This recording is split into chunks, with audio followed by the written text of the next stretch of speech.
Ikaw ang bukal ng tanang kabanalan. Kaya't sa pamamagitan ng iyong Espiritu, gawin mong banal ang mga kaloob na ito upang para sa amin ay maging katawan at dugo ng aming Panginoong Hesukristo. Bago niya pinagtiis ang pusang loob na maging handog, hinawakan niya ang tinapay, pinasalamatan ka niya, pinaghati-hati niya iyon, iniabot sa kanyang mga alagad at sinabi, "Tanggapin ninyong lahat ito at kanin. Ito ang aking katawan na ihahandog para sa inyo."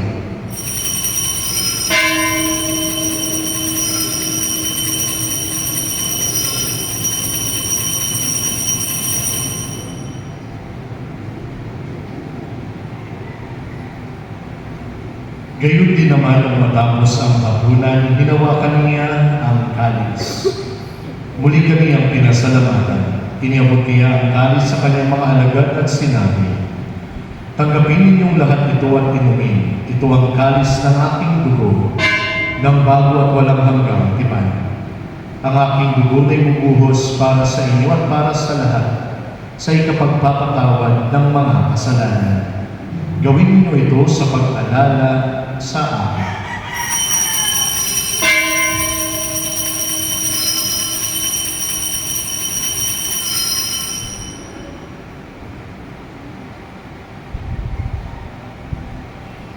Ipagbunyi natin ang misteryo ng pananampalataya.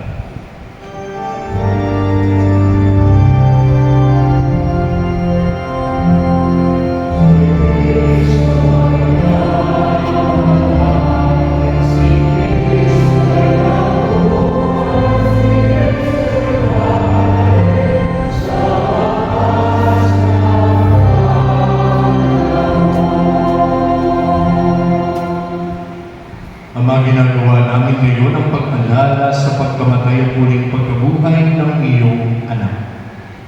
Kaya iniaalay namin sa iyo ang tinapay na nagbibigay buhay at ang kalis na nagkakaloob ng kaligtasan. Kami nagpapasalamat dahil kami iyong minarapat na tumayo sa harap mo para maglingkod sa iyo. Isinasama namin kami magsasalo-salo sa katawan at dugo ni Kristo ay mabuklod sa pag-aalansa sa pamamagitan ng Espiritu Santo. Pamalingapin mo ang iyong simbahang naganap sa buong daigdig. Puspusin mo kami sa pag-ibig. Kay San Leon na aming Papa at Bernardo na aming Obispo at ng Tanang Kaparian. Alalahanin mo rin ang mga kapatid naming nahinday na may pag-asa na sila'y muling mabubuhay. Gayon din ang lahat ng mga pumanaw. Kaawaan mo sila at patuloyin sa iyong kaliwanagan. Kaawaan mo at pagindapatin kaming lahat na makasalo sa iyong buhay na walang wakas.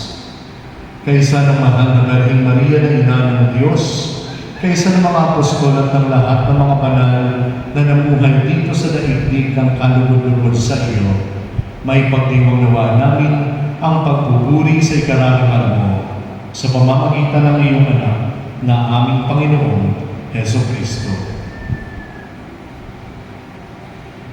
Sa pamamagitan